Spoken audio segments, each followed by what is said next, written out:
Okay, hello everyone. This chapter covers capacitance and dielectric.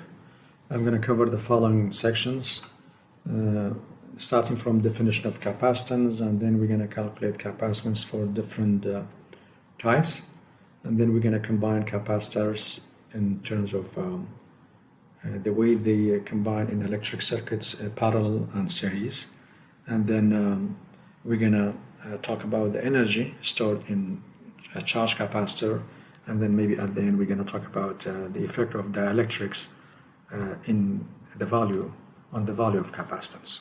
Okay, so what is a capacitor? A capacitor is simply a device used in electrical circuits and electronics, and basically it stores electrical energy. So this is the main reason of using capacitor or capacitors, to store electrical energy and use it whenever you need to use it. And pictures of capacitor, you could see it in front of you. It comes in two different types as shown in the figure. So one easy example to relate to is if you think about some buttons on a keyboard, for example. When you push, for example, this button, usually it consists of two plates. So this is one of the plates and this is the other plate, and there is a material insulator between them, this yellow piece between them. So when you push it, what's going to happen is the distance between the two plates decrease and the value of the capacitance increase, as we're going to see it in a few minutes or in the coming slides. So when the value of the capacitance in this case decrease, maybe current or in the circuits change, and there would be a current triggered in the circuit, and then the electronic will interpret this push or this mechanical push as letter B or D or R or whatever the letter is. Okay, so in general, capacitor could be used in many applications. One of them is in radio receivers. Whenever we send radio signal or receive, the electric circuits include capacitors, and also it's widely used in filters for power supplies. The signal that comes from most of the power supplies not constant, so one way to rectify, to make the signal kind of constant, regular, we use capacitors, and this is usually covered in more advanced books, not in our textbook, but in general it's an energy storing device. Okay, again, another example that may be so related to us and we use it every day, our cell phone, right? So the cell phone, how the cell phone knows when you watch a video or a photo, when you rotate the cell phone by 90 degrees, how the cell phone knows to go from the portrait, let's say, to a landscape mode. The basic idea, actually, depending on capacitors, very small capacitors, a chip inside your cell phone, and these are series of capacitors with different distance between their plates. So when you rotate the cell phone, mean you are simply rotating series of capacitors, and the distance between them increase or decrease depending, based on gravity. So the gravity simply push the two plates. Let's say the two plates like this. So push these two plates closer to each other, so the distance decrease. When the distance decrease, mean a current or the value of the energy stored in the capacitor increase, and a current triggered inside the circuit of the cell phone, and cell phone knows to present the photo or the image or the video in portrait or landscape. Okay, so there are many examples related to it. So this slide is like a motivation why we bother to know something about capacitors.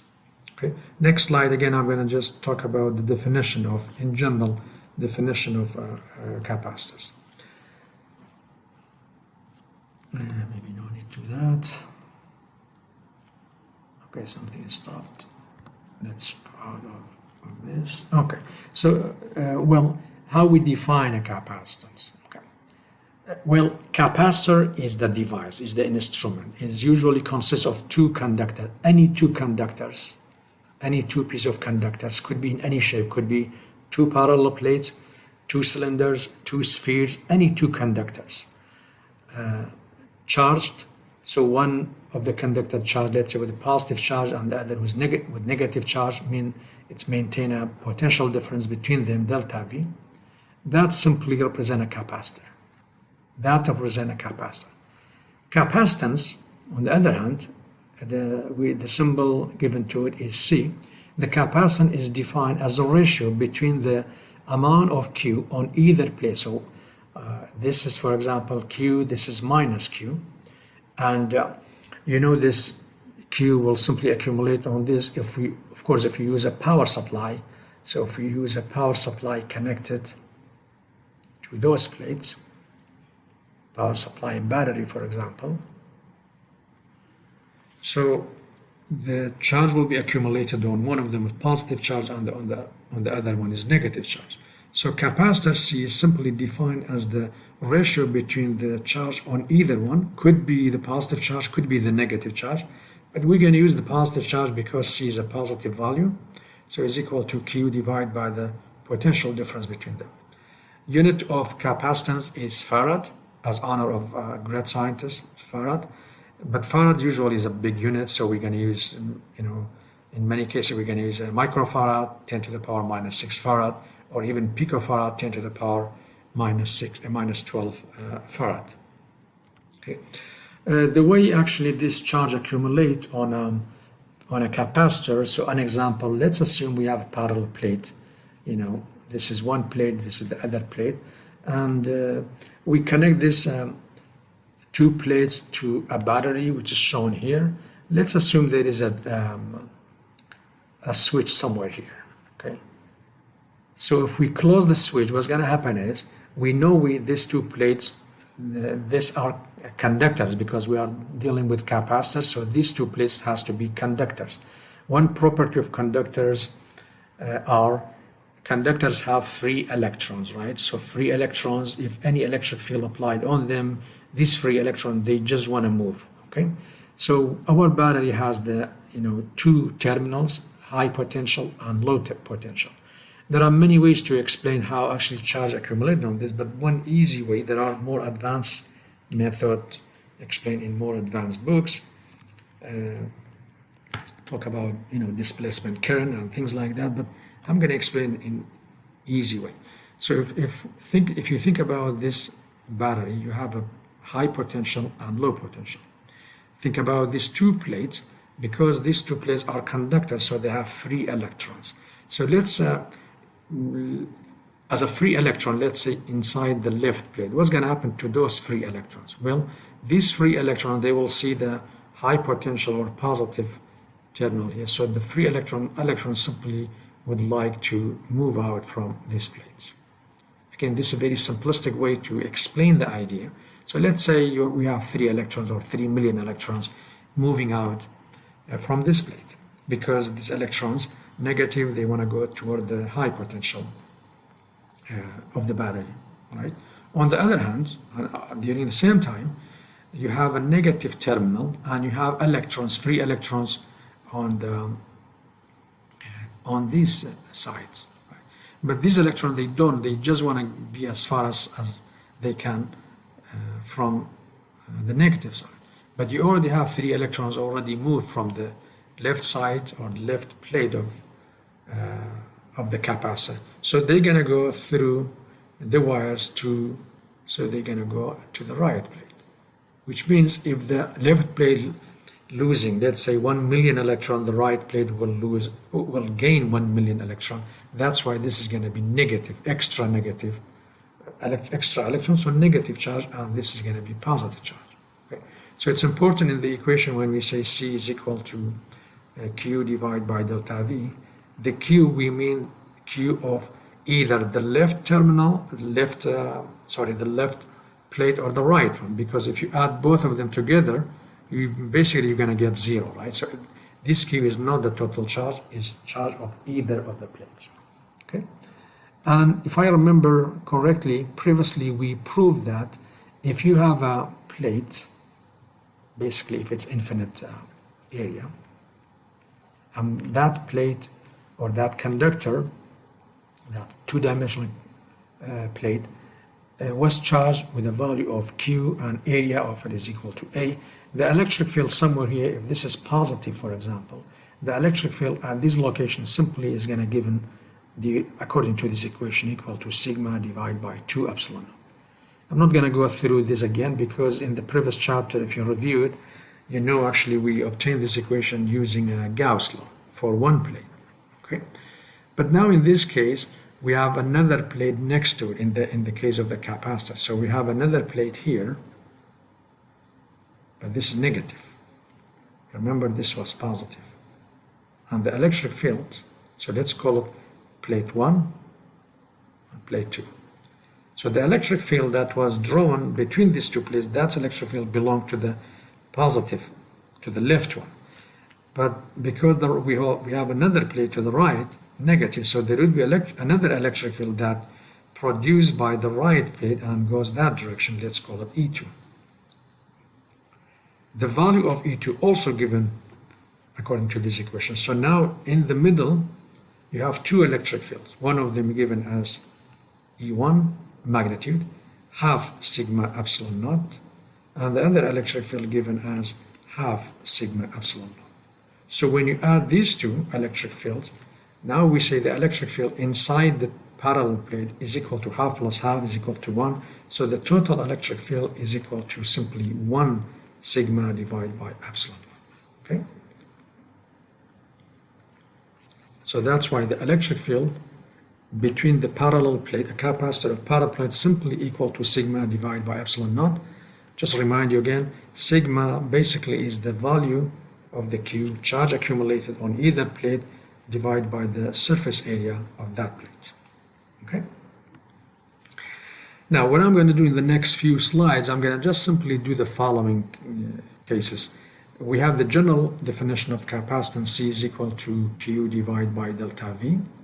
I'm going to use that equation to obtain special equation that's true for specific types of capacitors. So in this slide, I'm going to cover parallel plate capacitor. I think in the next one, I'm going to cover for spherical and then cylinder and so on. But I'm going to repeat the same steps again and again. So if you have a parallel plate capacitor, okay, so you have this, you have that, one of them positive. How we made this positive? It's connected to a battery. Battery is not mentioned or not shown here. Okay, so we have electric field in between. And let's say the distance between these two plates D. The area of each plate is A. So charge accumulate here positive Q. Charge accumulate over here is negative Q. Okay, so that equation is correct. It's correct for any kind of capacitors. So let's try to derive another equation that's specific true or specific case for the parallel plate capacitor. Okay, so we know that C is equal to Q delta V. Fine. So what's delta V in this case? Again, if you go one chapter before, another previous chapter, if you remember, we actually studied the parallel plate. If you remember that equation, delta V is equal to the negative line integral of electric field. Again, I'm not going to go through again this one, but remember, for the case if electric field is constant, which is the case here, is a constant value for the electric field in this region, we obtain a relationship that delta V is equal to value of delta V, let's say, ED. D means the distance between these two plates, right? Okay. But just in the previous slide, we also proved that electric field is equal to sigma divided by epsilon. So delta V is equal to sigma divided by epsilon naught multiplied by D, which I could write it as Q divided by A multiplied by D divided by epsilon naught. Okay, so let's substitute this into this equation. So now C is equal to Q, and we have Q, we have D divided by A epsilon naught, so it's going to be here A epsilon naught. Let's just cancel our things, so this is going to be equal to epsilon naught A divided by D.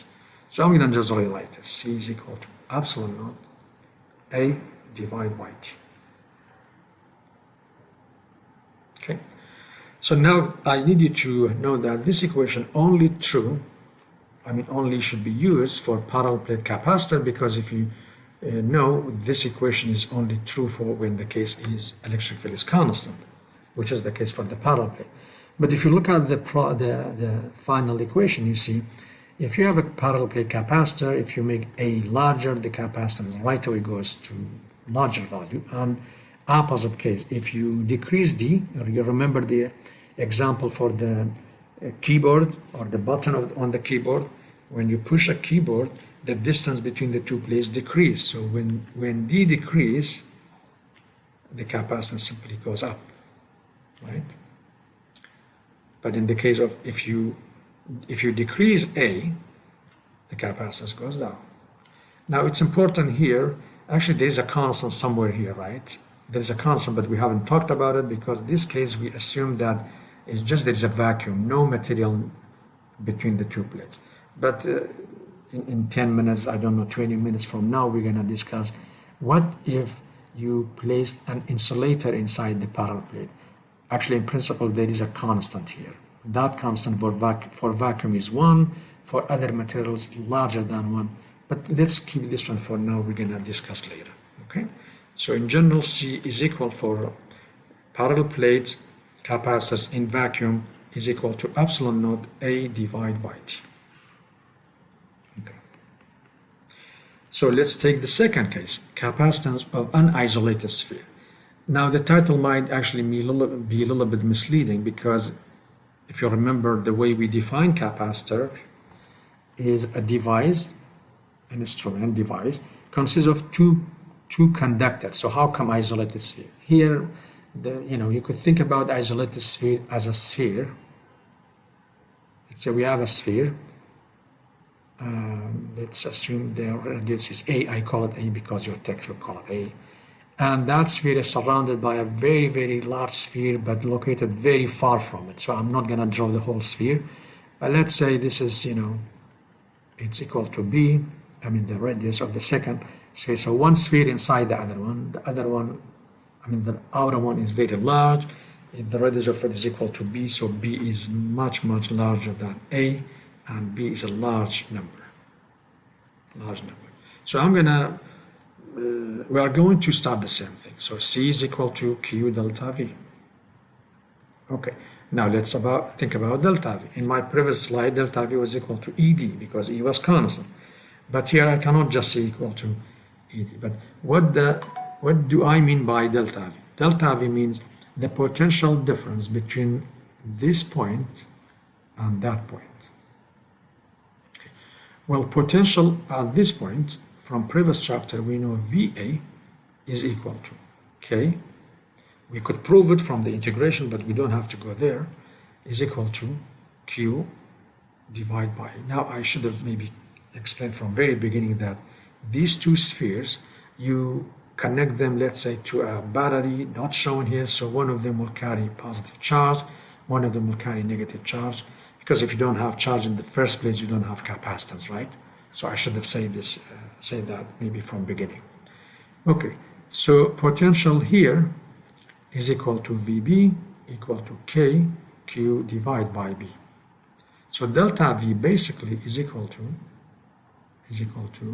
a K. Now here I don't worry too much to say VA minus VB or VB minus VA, because at the end I'm going to just put a positive value because I know C is a positive, capacitance is positive. So K is equal to, delta V is equal to K Q divided by A minus, let's say, K Q divided by B. Okay? But we know B is very large. So if B very large means a number divided by a very large number. So I could basically say this is approximate to 0. Goes to 0. Okay? So now in this case, the C value simply is equal to Q divided by K. Now, see, you have a negative, no negative sign, but if you get a negative sign, you use VB minus VA, don't worry, just ignore the negative. Delta V, just substitute a positive value of it because you want C to be a positive value. Okay? So that's not our concern. So K is equal to, delta V is equal to Q divide by A. So that basically is going to, Q with Q will cancel out, is going to be equal to A divided by K. Okay, but we know K is equal to 1 divided by 4 pi epsilon value, right? We studied this if you remember, we did Coulomb's law. So 1 over K is equal to 4 pi epsilon naught. So C is equal to 4 pi epsilon naught A. Good. So this is a second expression, but this is only true for isolated sphere only. Okay. So again, you could think about it. You could study this. If you have a sphere, okay, whenever you make A larger, the capacitance simply goes up. So it has something to do with the geometry of the sphere. This is the second example. I'm going to go to the third example. Third example now, instead of two parallel plates or two spheres, we have two cylinders, one inside the other one. Okay, so here we have like the brownish color and the other one surrounding it. The inner cylinder has radius of A, the outer one B. Let's say somebody connect these two to a battery terminal. So one will be the positive, will accumulate charge of positive Q, and the other one is negative Q. Again, think about that. Somebody, just connect this one to a battery and connect this to a negative. Sorry, maybe I should do it this way. Yeah, some connection, but that's not our concern. So we're going to repeat the same thing again. C is equal to Q divided by delta V. So we're going to ask ourselves, what is the potential difference between 2 points? The points, if you look at it from the top view, the points are one here and one here. Okay. What are the potential difference between these 2 points, here and here? Well, in order actually to answer this question, since this we haven't done things like that in the previous chapter, so we need to start from scratch. So we know delta V by definition is equal to the line integral of electric field. Here I'm not going to call it ds, I'm going to call it dr, because I want to go from, let's call it point A to point B. Okay, so point A to point B. So I'm going to go radially, I'm going to call it dr. Okay, so the answer is, or the question is, what is electric field? What's electric field outside a cylinder? Again, we have done this derivation in previous chapter using Gauss law, if you remember. The electric field outside the cylinder that has a charge, or it's a charged cylinder outside. If you remember electric field, using Gauss law, we obtained the following equation, was equal to 2k lambda divided by r. Lambda is the length charge density. Basically, in this problem is equal to, so lambda here is equal to Q divided by the length of a cylinder. Okay, so let's do this integration. Equal to minus integration E, so it's 2k lambda r. Now maybe also I should have talked about this. We have a dot product right here. So we have electric field. If you are outside the cylinder, the electric field going radially outside. And the dr, I am also moving along the line that connect between A and B. So the angle between dr, okay, and electric field is 0, cosine 0 is 1, and dot product is simply equal to value of E, which is this, multiplied by value of dr, which is just dr, multiplied by cosine 1. Sorry, cosine 0, which is 1. Okay, and I go from A to B. And that integral is easy. Basically, simply is going to be equal to k lambda. This is going to give us ln r, means ln b divided by a. Okay, so that's the expression for the delta v. We're going to plug this one here, ignoring the negative sign. So c is equal to. Maybe I should, instead of lambda, also I'm going to put this. So I'm going to do it in one step. So this is equal to Q. I'm going to put absolute value, so it's 2k. Okay, lambda was equal to Q divided by L, and ln B divided by A. So I don't want to do a mistake here, so this goes with that. And this is A, this is L. Okay, so this basically will give us something like what? Is C is equal to, this L is going to go up. Remember I have 2 here. K is actually 1 over 4 pi epsilon naught, so it's going to be equal to 4 pi epsilon naught, because K is equal to that. So ln B divided by A. Okay, you could leave it like that. So this is equal to 1, it's equal to 2. So it's going to give us something like this. I'm going to put the constant maybe outside, 2 pi epsilon naught and L divided by ln B divided by A. That's the capacitance for the cylinder, okay? That's the capacitance for the cylinder. My next example would be, we have, similar case, we have a sphere inside another sphere, one with radius A, charged with positive Q, and the other one with negative Q. It's bigger, and it's a radius of B, okay? So the same thing, let's just say C, because this general equation is equal to Q divided by delta V. Okay? So we're going to ask ourselves, what's delta V? What's the potential difference between a point located here and the other point located here, right? So we know I am now, we need to do also integration, because we don't have again, in previous chapter we haven't actually obtained an expression for delta V. I think we did, maybe we don't, but I'm going to just go through it. So delta V by definition is equal to negative line integral of electric field. Again, here it's a dot product between ds, or I'm going to call it dr, because I'm moving from this point along the radial direction. Okay.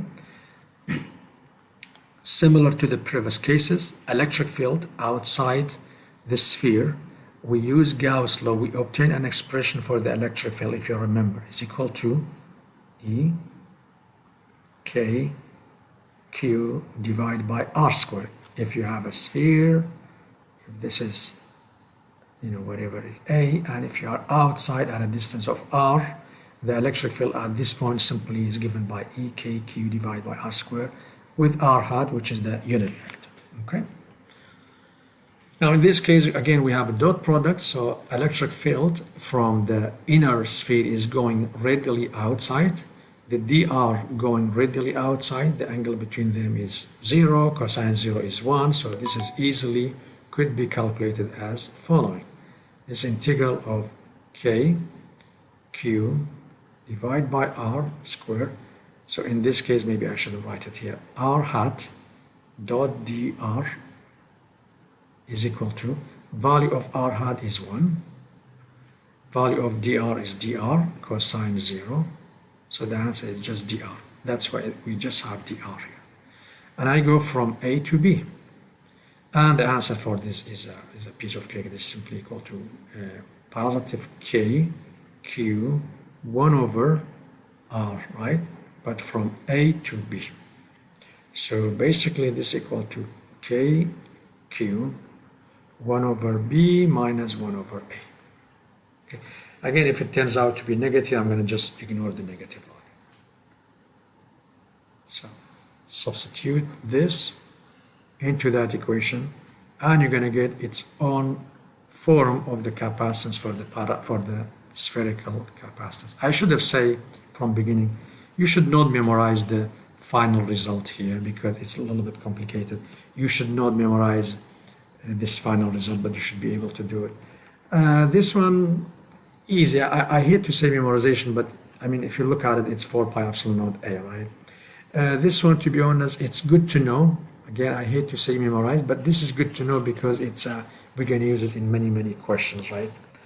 When we solve problem for parallel plate, 90% of the questions about paddle plates, so better to know that, okay? Okay, so now we're gonna switch the gear. We're gonna talk about capacitors in parallel and capacitors in series. So let's consider this figure. So this figure, we have two capacitors, C1 and C2. We assume that C1 is not equal to C2, okay? Because we want to talk about a general case. These two capacitors connected in such a way that their left plates are connected together onto the positive plates of the battery, and the right plates connected together to the negative plates. Okay. So now, if you notice the terminal, if this is high potential, every point along this wire would be the same potential. Okay. And similarly, if this is low potential, so every point on this line will be low potential. That means that the delta V1 and delta V2 is actually equal to each other. So delta V1 and delta V2 equal to each other and equal to the battery one. Okay.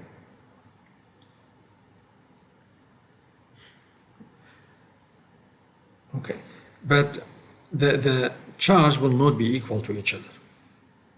There is actually one case that the charge will be equal if C1 equal to C2, because remember the equation C is equal to Q divided by delta V. So if you have a case, if C1 was equal to C2, we already proved, or we already see that their delta V is the same, right? If their C is the same, so their Q's will be the same. But now we are dealing with a general case. Okay? So now the Q will not be the same, and the Q total of the circuit will simply gonna add up. Q is equal to Q1 plus Q2. Right? But because according to this equation, Q is equal to C delta V. Q is equal to C delta V. So if you use that C delta V here, you're gonna have C delta V equal to C delta V plus C delta V. But here this is total 1, 1, 2, 2. But we already agreed that delta V are equal, so this will cancel out. So C total equal to C1 plus C2. Now if you have more numbers of capacitors, I mean, C equivalent simply equal to, just add them. The concept of C equivalent means we could replace these two capacitors and having one capacitor, and will do exactly the same job, because the amount of charge that will be accumulated on the equivalent capacitor will be the same amount of charge, the total charge I mean. Okay, so this is in parallel. Okay. Now let's see the series case. In series, what we do, we rearrange the way we connect the capacitor. So we have C1, C2. Again, C1 is not equal to C2. So in this case, I'm going to maybe a little bit talk about it to explain more. But again, I'm going to explain in a very simplistic way. So I want you to look at the left side of this capacitor. This is positive. This is negative, right? So those capacitors, they are conductors, of course. If they are conductors, I mean there are free electrons. So because this is positive, so there would be some few electrons moving this way, moving out, and they want to move toward the high potential of the battery, right? So here I just want to explain things. So this is 3 electrons, let's say. These 3 electrons will pass through the battery, and then they're gonna move, because this is negative, electron from this plate do not want to go toward the battery. In fact, these 3 yellow highlighted free electron will move in to the right side here, right? Okay, so if you have 3 million electrons, 3 million electron will go to the right side of C2. So this side will be negative. That's why it's a negative here. This side will lose electrons, so it's positive. Okay.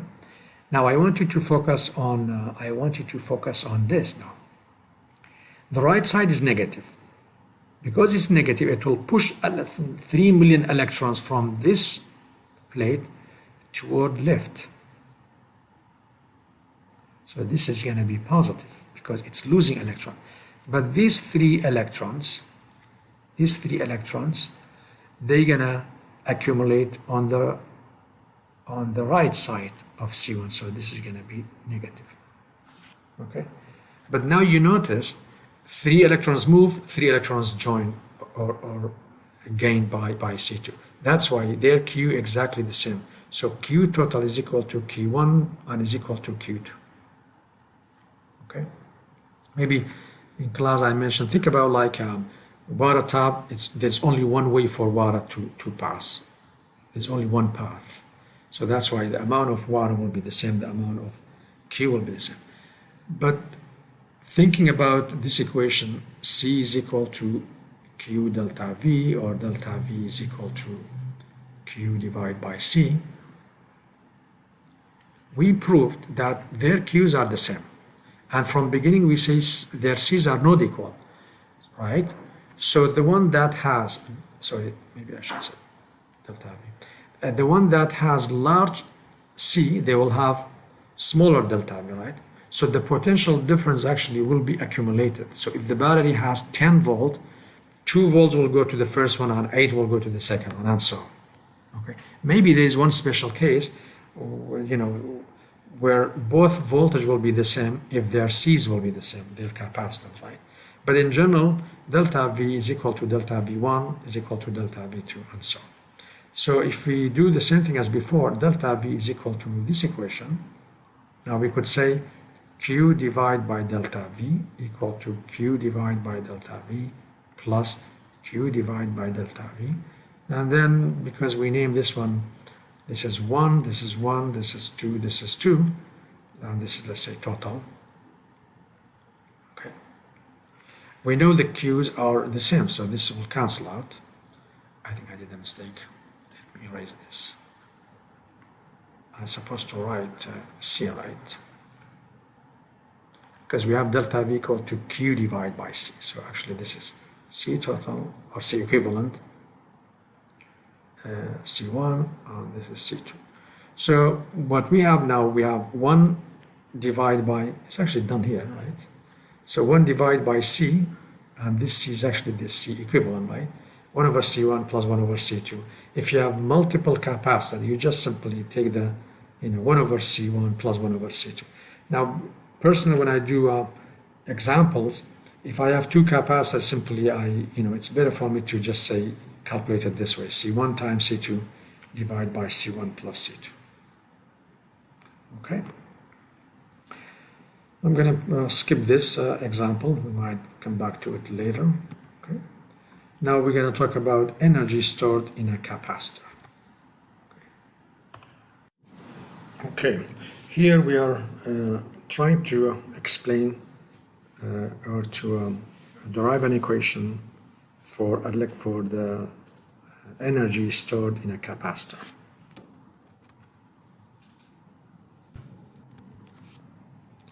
Okay, here we are trying to derive an equation explaining or giving the energy stored in a capacitor, because at the end of the day, capacitor is used to store electrical energy. So basically we're going to prove that the energy stored in a capacitor is given as half C delta V square.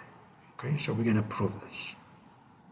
So in order to prove that equation, let's look at the circuit in front of us. So we have a battery, we have a high potential terminal and low potential terminal, and we have a switch here. Okay, so when we close the switch, there will be a flow of charge, right? So initially the capacitor that consists of a parallel plate do not have any charge. So what's going to happen, as we explained before, the capacitor plates are conductors, so they have a lot of free electrons, right? Because this terminal is plus, so one easy way to explain how the charge will accumulate, actually, just think about free electrons coming or moving out from this plate, okay, because they want to go toward the high terminal potential, okay. So these electrons electrons move actually through the wire. Remember previously, this arrow, this is actually, this is something else, okay? It's not the flow of, electrons. Okay, so let's go back to those electrons. So those electrons will move this way, and through the body, they're gonna actually move toward the other plate, which means this plate will have extra number of electrons. Okay, so that plate will be negative Q, and the other one will be accumulated by positive Q. Okay, so it means somebody is doing this work. Actually, the battery is doing this work. That's why the chemical energy of the battery goes down and the potential energy of the battery goes up, right? So let's assume that there is a quantity of dQ. It's moving from one plate and going to the other plate. So let's calculate the amount of work needed to take amount of dQ from one plate to the next plate. And this work, of course, is done by the battery. So the amount of work is going to be a small amount. It will be equal to dQ multiplied by delta V. Remember, this equation came from delta U is equal to Q delta V, right? We talked about this in the previous chapter. Okay, now because we have a capacitance, we have actually delta V. We can write this equation as dQ. Instead of delta V, I can write Q divided by C. Right? This is the same expression. And I need to do integration to find out the total work done. So at the beginning there is zero work, zero charge. And then after some time, the total work will be, let's say, W. And the total charge accumulated on the plate will be equal to total Q, let's say uppercase Q. So now the work is simply equal to, you do the integration in terms of Q, so it's going to be equal to 1 over C, and then 1 over 2 Q squared from 0 to Q. You can rearrange this, is equal to half Q squared divided by C. Okay, Q squared divided by C. Okay, now instead of Q squared, we can write half, we can write C delta V square divided by C. So this will cancel out. Now amount of work that's done by the battery is equal to half C delta V square. Well, this work, remember, goes to what? It just simply transfer into electrical energy, and it will be stored inside the capacitor. So that's why we say the energy stored in the capacitor is equal to half CV square or C delta V square. Okay. So the larger C, the larger electric energy stored in a capacitor, the larger potential will be the larger energy. But actually, practically, there is a limit how much potential you could put on a parallel plate or conductors on any capacitor, because there is a limit for it. If you go too far, I mean, if the potential energy is so big, a breakdown happens. And I think we're going to talk about this in a few minutes. Okay. So let's go through this question before talking about dielectric with capacitors. So this question is about two capacitors. Let's read it. So you have two capacitors C1. Here C1 is larger than C2, okay? This is a condition. Are charged to the same initial potential difference delta V initial. The charged capacitors are removed from the battery, and their plates are connected with opposite polarity. So we're going to connect positive from negative, negative to positive. And then we say the switches S1 and S2, means these two switches, are then closed as shown in the figure B. So this is B. A, find the final potential difference between A and B before the switch are closed. A and B, sorry, after the switch are closed. So basically what you have things like that. You have this capacitor connected to this battery, and you have the other capacitor connected to identical battery. So this is C1, C2, V initial V initial. Okay. But we know that C1 actually is larger than C2. So from very beginning, we know that amount of charge accumulated on C1 plate is actually larger than the amount of charge accumulated on C2 plates. Okay. So I need you to focus on the left plate of this capacitor and the left plate of this capacitor. Okay. So because C1 is larger than C2, and because we have this equation says that C is equal to Q divided by delta V, their delta V the same, right? Their delta V the same. So Q1 has to be larger. Q1 initially has to be larger than Q2. Okay. So think about this. You have many, this positive charge. So this positive charge is actually larger than this negative charge. Okay. But because the question asks us to do the opposite polarities, so we draw the circuit as positive to negative, negative to positive. So even before we solve the problem, we should actually know that the moment you close these two switches, okay, what's going to happen is there will be a redistribution of charge. So if C1 was equal to C2, the distribution of charge simply going to give you no charge, because just think about if this is plus 20 microcoulomb and this is negative microcoulomb, they're simply going to cancel each other, right? But in this case, you have a high or bigger value, so Q1 is large, but Q2 is small. So the moment you close the switch, you're going to simply have the left side of both of them positive. Just because we started with this condition, we say C1 is larger than C2. Okay? So I'm going to erase this because I'm going to do something with it now. So what happened is you have an isolated system of two capacitors, right? So no batteries is attached to it, which means whatever you brought from very beginning, from initially, you brought amount of charge. So you have the total charge, let's call it Q initial. Q initial is equal to the charge first one and the charge of the second one, equal to. According to this equation, charge is equal to C delta V, so it's equal to C1 delta V initial. Remember, it was V initial that was connected to the capacitors. Now it's minus C2 delta V initial. Why I put minus here?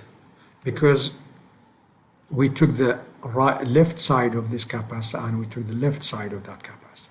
Somebody else could have done the solution taking the right and the right, but it will be negative and positive. So, but at the end things will cancel out. Okay, so that's simply equal to C1 minus C2 multiplied by delta V initial. Okay. Q final is equal to Q2, I'm going to say bar. Bar means after the switch is closed, plus Q2 bar equal to. Okay, now we have a positive charge here and we have a positive charge here. So I have addition here. So it's equal to C1 delta V final, it's a different, plus C2 delta V final, okay, which equals to C1 plus C2 delta V final. Now these two are equal because from very beginning we know it's isolated system, so the amount of charge you brought from initially, it's the same charge, they're gonna redistribute, right?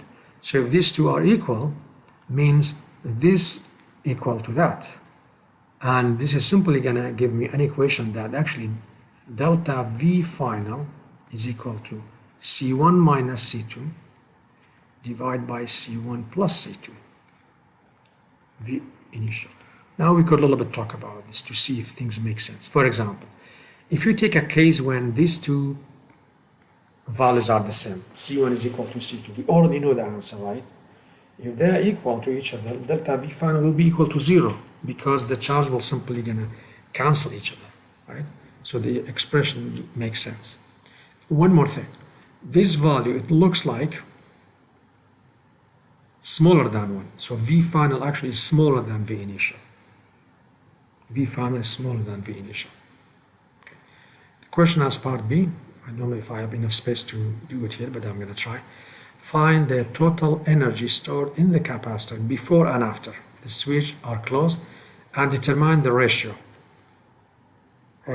of the final energy to the initial. So first let's find the initial, the total energy before we do this change. So U initial is equal to half C1 V square or V initial square plus half C2 V final square.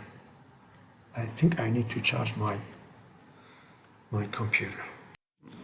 Okay, let's write the equation for the total energy stored in the capacitor before rewiring.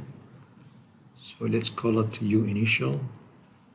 U initial is equal to half C1 delta V initial square plus half C2 delta V initial square.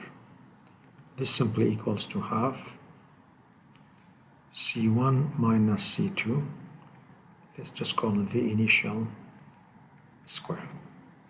Let's call this one equation 1. Let's write similar equation for the energy stored after rewiring and charge distribution. This equals to half C1 V final square plus half C2 V final square, which equals to half C1 plus C2 V final square. Okay. Now what I'm going to do is I have V final already in the first part, and so I'm going to write this one here. So now the result will be equal to half C1 plus C2. Instead of V final, I'm going to square this equation. So it's C1 minus C2 square, C1 plus C2 square, V initial square. Okay, so now I have this cancellation here and this cancellation there. Now we could find U final. Let's find the ratio, because the question I think asks us to find the ratio of the final energy to the initial energy. It's in equation 1. So this with that will cancel out. I still feel there is a problem.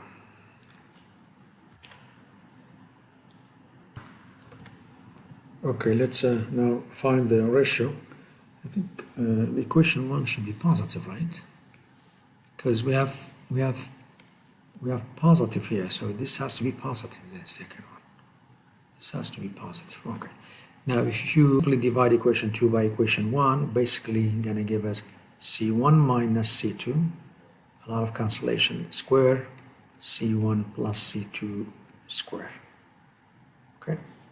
So that's the expression. Again, if you assume that C1 is equal to C2, if C1 equal to C2, V final will be equal to 0, and then the ratio between, or the final energy will be equal to 0, because there is no charge. No charge will be accumulated after rewiring and after this. Capacitors with dielectric. So first of all, what is dielectric? Dielectric is simply insulators, such as paper, piece of paper, glass, waxy paper, things like that. Any insulator that can be inserted between, let's say, between this capacitor. Instead of vacuum, we put a paper or a glass or oily paper, things like nylon, any insulator. Okay, so what's going to happen to the capacitor when we use insulator inside it? Well, before I go to the mechanism on the molecular level, what's going to happen to it? Let's consider the following capacitor. So let's say we have a capacitor. Okay. Name of the capacitor, let's call it C0. Let's assume that we connect this to a battery with a potential difference. Let's call it V0. Okay. Let's wait some time so the charge will accumulate on the capacitors. Okay. Let's call the amount of charge Q0. So this side will be negative, this side will be positive. So it's Q0 and Q0. Negative. Now let's remove the capacitor. Let's remove the battery. So we still have a capacitor charged, fully charged. So let's move it and then connect a voltmeter to it. So the voltmeter basically gonna tell us that the voltage across the capacitor is the same as the initial V0, it's delta V0. So nothing new, right? It's still delta V0. Okay. So we have C0, Q0, delta V0. Now let's assume we put a dielectric. We insert a dielectric inside the capacitor while maintaining the voltmeter. Right away what we notice that the voltage actually changed to delta V. The voltage will go down. The voltage will decrease by a factor related to this dielectric that we use. So for example, if we use paper and then we replace with glass and we replace with waxy paper, nylon, every time we put different dielectric material insulator, the value of the delta V is keep changing. So delta V in this case will not be equal to delta V0. In fact, delta V is getting smaller by a factor related to this dielectric. We call it dielectric constant, by a factor equal to the value of this dielectric constant. So delta V goes down. So delta V goes down by a factor. So delta V equal to delta V0 divide by a number, and that number is larger than 1. Okay? Only for vacuum is equal to 1. This we call it K, which is dielectric strength. Okay. This is isolated system, right? So we know that delta V goes down, but Q is the same. So Q final down by a value of K, C has to go up by a value of K, right? So delta V goes down by a value of K, right? C is simply equal to initial Q divided by initial delta V, which equals to final Q, which is the same as Q0, but now the new V is go down, right? Go down. So that means equal to Q0 K multiplied by Q0 delta. But Q0 delta divided by delta V is simply equal to C0. So now we have an equation. C is equal to K C0. So what does C0 mean? C0 means is the value of the capacitance when there is vacuum between the plates. C is the value of the same capacitance when there is a dielectric in between. And you see K always larger than 1. Okay. So this example that we explained, we have the battery and the battery got removed. So the value of charge was constant. From very beginning, the value of charge was a constant. But now there is another case. So this case, the case that I explained, it's actually this case. What if, so there's another case, but we're going to get to the same result. If the battery remain connected to the plates, okay. So at the very beginning, we don't remove the battery. We have a capacitor, we connect it to the battery, and then we insert a dielectric to it. Okay. So again, think about this equation. C is equal to Q divided by delta V. Okay? So the battery is, we keep the battery, so this is constant. If this is constant and we do some change, we put a dielectric material between the plates, Q charge has to flow between the battery and the plates. So actually Q will go up. Q will go up which by a value again related, or by a factor, by a factor related to the material that you put, by a factor of K, means actually C goes up by the same factor. Okay? So in both cases we're going to get to the same result, that C is equal to K C0 and C is equal to K C0. So there is advantage to use dielectric in a capacitor, because you actually increase the value of the capacitor. So you see here a table showing different materials. For example, vacuum. The value of K, remember this column is K, is our material. We're going to talk about this third column in a second. So for vacuum, K is equal to 1. For air is very close to 1, so that's why when you solve a problem, if air and vacuum, we're just going to use 1. But for paraffin paper, for example, it's 3.5. So if you put just oily paper, paraffin is some kind of cream oil, oily paper in between the parallel plate, the value of the capacitance right away goes up to 3.5 factor 3.5, 3 times, right? Or 3.5 times. Okay. But there is also another way to think about capacitance in the parallel plate. So we know this is the equation for the parallel plate, right? Now previously, if you remember, this was the value of the capacitance when there is vacuum. Now we have a value of K here. Maybe before, or maybe I mentioned that if you decrease D, if you decrease it, of course C will go up. So one might think, might think this way, might think that I'm going to make D close to 0, so make to C to be, infinite, something very, very large, right?